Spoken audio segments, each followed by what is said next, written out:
لا، أسأل الله أن يوفقني عن الأمانة. الأمانة إيه عكس الأمانة؟ الخيانة. يعني لو سألتك أنت أمين ولو ما كنتش أمين هتبقى خائن. إيه هي الأمانة؟ يعني إيه الأمانة؟ أواخر سورة الأحزاب: إنا عرضنا الأمانة على السماوات والأرض والجبال فأبين أن يحملنها. السماوات والأرض والجبال قالوا له يا رب مش معصيه لله، لا، انما يا رب انت بتأمننا على شيء احنا مش قده فأبين ان يحملنها واشفقن منها وحملها الانسان انه كان ظلوما جهولا. اللي هي ايه بقى الامانه؟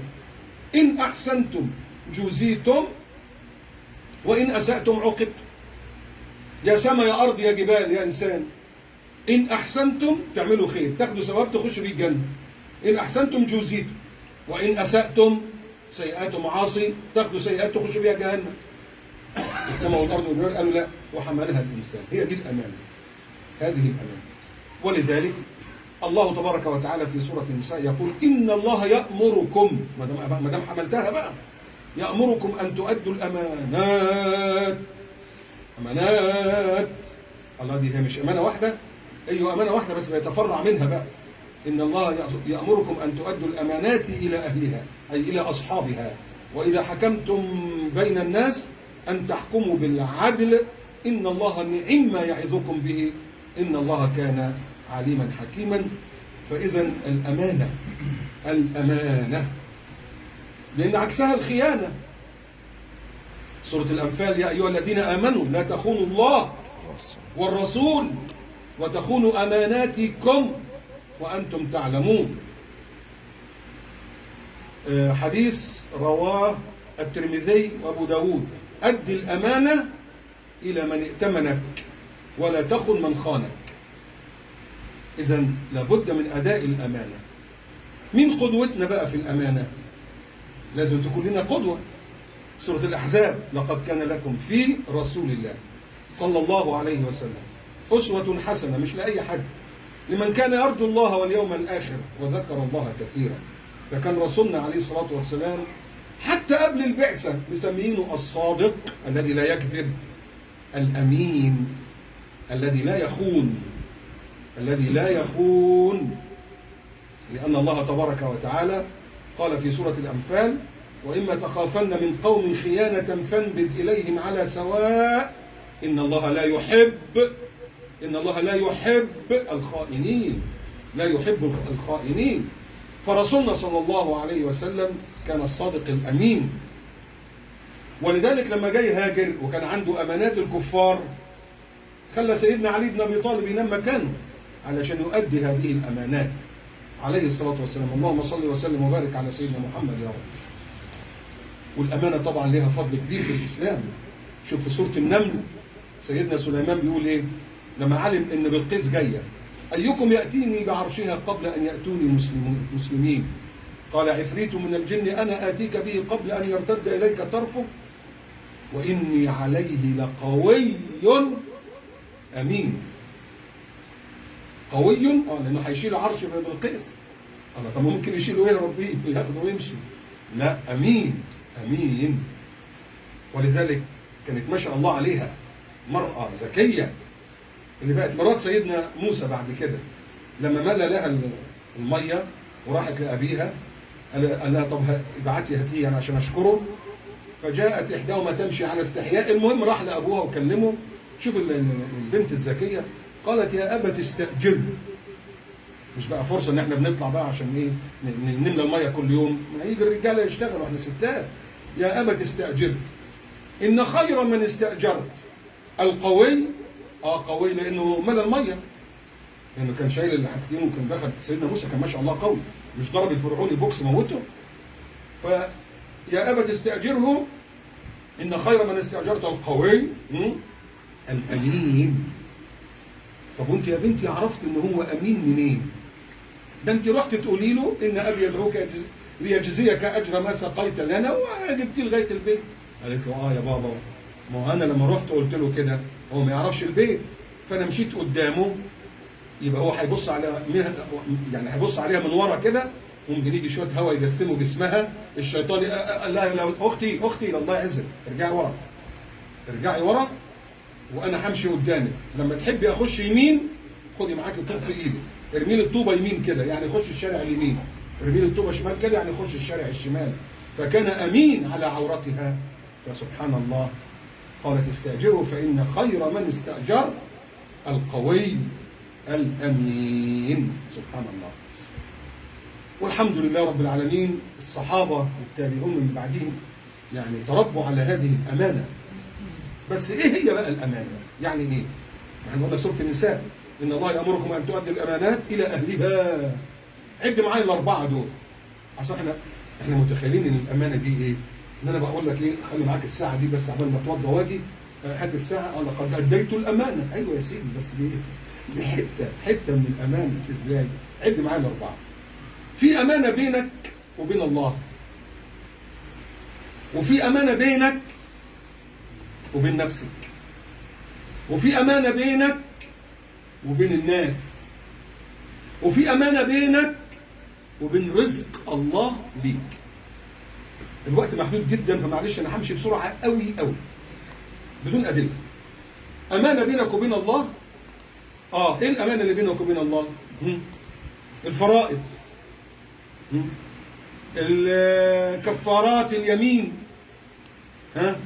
اوامر الله لازم تستجيب ليها.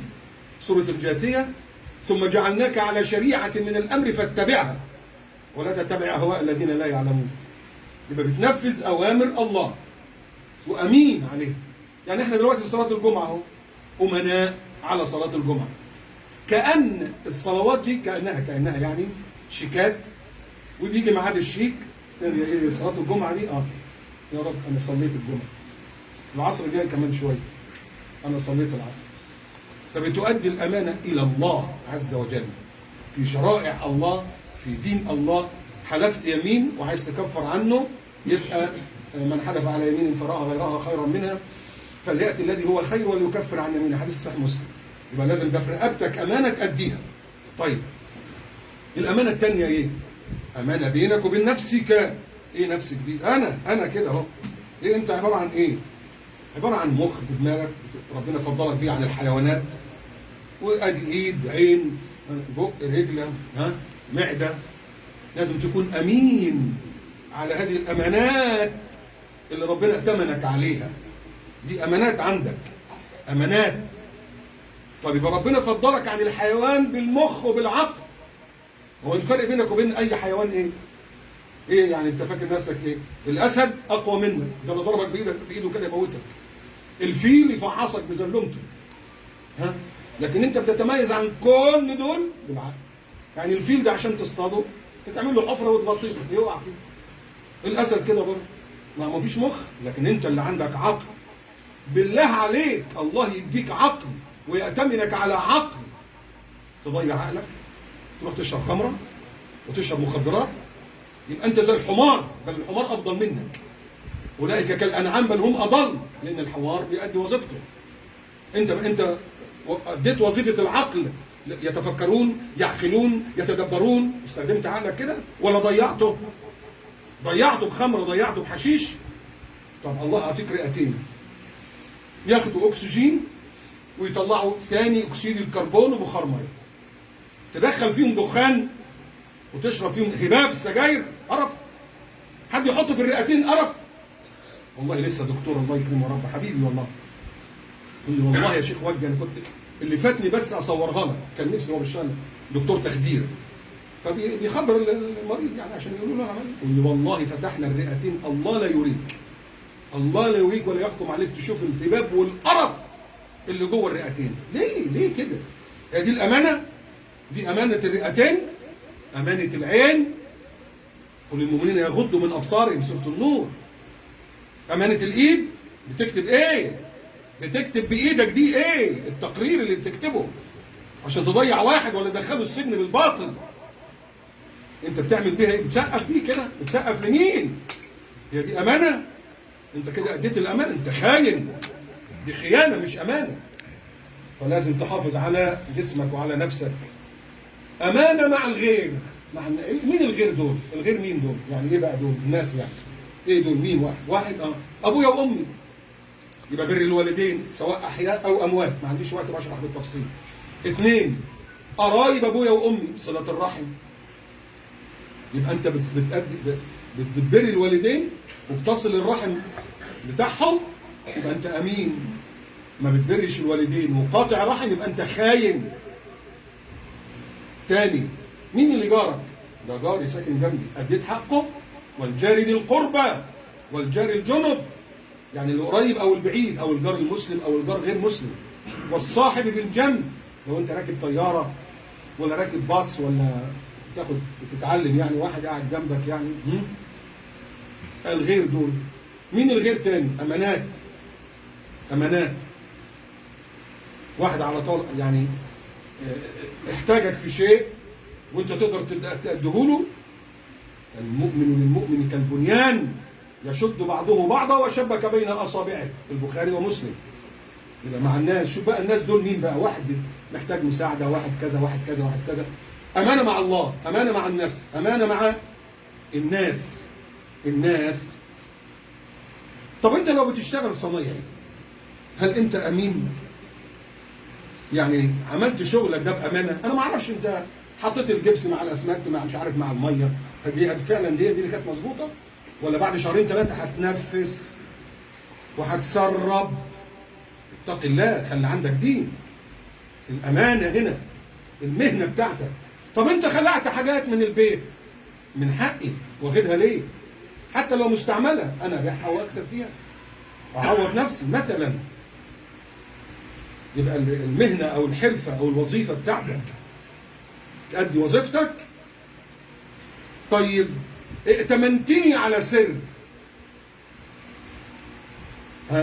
افضحك؟ اكشف سترك؟ ده حديث رواه ابو داود، يقول صلى الله عليه وسلم: اذا حدث الرجل اخاه بحديث، يعني انا بكلمك كده في موضوع، ثم التفت يعني ببص كده يعني، التفت يمين عشان نسمع يا ترى في حد سمعني؟ خلي بالك في الموضوع كذا كذا، فهي امانه. اذا حدث الرجل اخاه بحديث ثم التفت فهي امانه، تعرف على طول ان دي امانه. يبقى سواء علاقتك بيه كويسه وحشه، حافظ على الامانه. ده ربنا لما اتكلم عن المراه في سوره النساء: فالصالحات قانتات حافظات للغيب بما حفظ الله. العلاقه اللي بينك وبين زوجتك دي امانه. ليه تفضح مراتك ولا تفضح نفسك؟ وهي برضو كده. طيب اعطيتك فلوس، امانه ترجعها. لا والله اصل انا كنت شغال. مين قالك تشغلها؟ دي امانه تبقى موجوده عندك. امانه مع الله، امانه مع النفس، امانه مع الغير، سواء كان اب او ام او صله رحم او مهنه او حرفه. اربعه اخيرا، امانه مع رزق الله ليك. هسألك سؤال: ربنا رزقك بإيه؟ والله رزقني بزوجة صالحة. طيب أنت أمين معاها؟ بتعاملها بما يرضي الله؟ ولا هات وخد؟ كويسة معايا بقى أنا كويس، وحشة لا ده أنا أقلب على بص أنا عاجبك قوي، أنا واد حرك يعني، واخد بالك؟ أنا حلو مع الحلو ووحش مع الوحش. الله، أمال فين بقى؟ في لوجه الله عز وجل، إنما نطعمكم لوجه الله. سورة الإنسان. سورة الزمر: فاعبد الله مخلصا له الدين، ألا لله الدين الخالص. تستحق ولا تستحق، تقدر ما تقدرش، تستاهل ما تستاهلش، أنا بعامل ربنا. رزقك بإيه تاني؟ رزقنا بأولاد. الأولاد دول أمانة في رقبتك. بتعلمهم لغة وبتعلمهم في المدرسة والإنجليزي، جميل جميل. والدين إيه قيمة الولد ده اللي طالع معاه بكالوريوس ماجستير دكتور ديجري كمان وقليل الأدب، وهيطلع بعد كده عاق ليك وعاق لأمه، ايه قيمته؟ يبقى دي امانه. فلوس، ربنا عاطينا فلوس رزق، امانه. نروح ندور على الحاجه الرخيصه مع ان انا اقدر اجيب الحمد لله، لكن ليه ابذر؟ ليه ابذر في المال؟ معاك زياده، اخوانك في غزه مش لاقيين ياكلوا، يلا فلوس. صحه، انصح اخواني دايما يا احباب، الله يكرمكم يا رب. الرياضه، اشترك في اي نادي عشان تبقى دافع فلوس، يبقى لازم تحافظ عليها. انا النهارده مكسل اروح، لا ده انا دافع. الوقت اللي مش هتقضيه في الجيم وفي الرياضه وانت صغير كده هتقضيه في المستشفى لما تكبر، ربنا يعافيك يا رب. ما هي الركنه بتجيب، الله يرحمك يا امي، قعدت على الكنبه لغايه ما ماتت على الكنبه. لا، الرياضه، لان جسمك ده امانه. المؤمن القوي خير واحب الى الله من المؤمن الضعيف وفي كل الخير، حديث صحيح مسلم. رزق الله ليك، رزقك بوظيفه، أدي الوظيفه، أدي الامانه بتاعتك. واحد جاي سهل له، لان في ناس الله يعقدهم يا رب، زي ما بيعقدوا على الناس الله يعقد حياتهم يا رب. ويجيب لك لا عايزين الورقه، لا ده في ورقه ما جاتش، انت خد الورقه، لا ما كانش، امال اسال بتاع الختم، انا ما كنت عندك يا اخي، قول لي الاوراق كلها اللي انت عايزها وانا اجيبها لك، انت مشوارني رايح جاي وانت مبسوط ان انت عملت. في ناس كده والعياذ بالله كيفه، يقول لك لا لازم تجيب ورقه، جبت له الورقه، لا فين الختم، لا ده نسرة مش نسرة، انت ايه اللي عرفك دي نسرة؟ يعني تعقيد، يعني عايز يعقد، مع ان دي والله الوظائف دي لتذليل الصعاب وليست لإذلال الرقاب. أمانة ربنا هيسألك عنها. حطيت لي شوية دبابير وعصافير على كتفك، عملت بيهم إيه؟ ظلمت الناس ولا جبت حق الناس؟ وهكذا. يبقى رزق الله عز وجل ليك. أبشرك بقى لو كنت أمين. سورة المعارج، والذين هم لأماناتهم وعهدهم راعون أولئك في جنات مكرمون. سورة المؤمنون، والذين هم لأماناتهم وعهدهم راعون أولئك هم الوارثون. وبعدين الذين هم لأماناتهم وعهدهم راعون في جنات مكرمون. للمعارج أولئك هم الوارثون. أولئك هم الوارثون الذين يرثون الفردوس هم فيها خالدون. يا بختك وثوابك لو كنت أمين، ويا ويلك لو كنت خائن مع الله أو مع نفسك أو مع الناس أو مع رزق الله. لسه بقول لك الآية في سورة الأنفال، وإما تخافن من قوم خيانة، لو في عهد بينك وبين الناس كده وعايز تشيل العهد قول له مفيش عهد بيني وبينك، خلي بالك بقى. وإما تخافن من قوم خيانة فانبذ إليهم على سواء إن الله لا يحب الخائنين. وفي نفس السورة يا أيها الذين آمنوا لا تخونوا الله والرسول وتخونوا أماناتكم وأنتم تعلمون. والحديث الصحيح البخاري النبي صلى الله عليه وسلم يقول إذا ضيعت الأمانة فانتظر الساعة. قالوا يعني إيه بقى الأمانة دي إزاي تضيع يا رسول الله؟ يعني قال إذا وسد الأمر إلى غير أهله فانتظر الساعة. يعني لو أنا مدير وأنت تستحق إنك تبقى تاخد الرتبة اللي جاية دي، لا أنا هديها لواحد قريبي، لا أنا هديها لواحد عظيم. ضيعت الأمانة فانتظر الساعة. والنبي صلى الله عليه وسلم في صحيح البخاري ومسلم يقول يقول صلى الله عليه وسلم ثلاث إذا كنا فيه كان منافقا، وإذا كانت فيه خصلة من النفاق: إذا حدث كذب، وإذا وعد أخلف، وإذا اؤتمن خان. وإذا اؤتمن ربنا أعطاه له أمانة خان. وحديث رواه الإمام أحمد: يطبع المؤمن على الخلال كلها إلا الكذب والخيانة إلا الخيانة. نعوذ بالله تبارك وتعالى أن نكون من الخائنين، ونسأل الله أن نكون من الآمنين. نسأل الله أن يجعلنا من الذين يؤدون الأمانات إلى أهلها. اللهم آمين آمين. أقول قولي هذا وأستغفر الله لي ولكم فاستغفروه.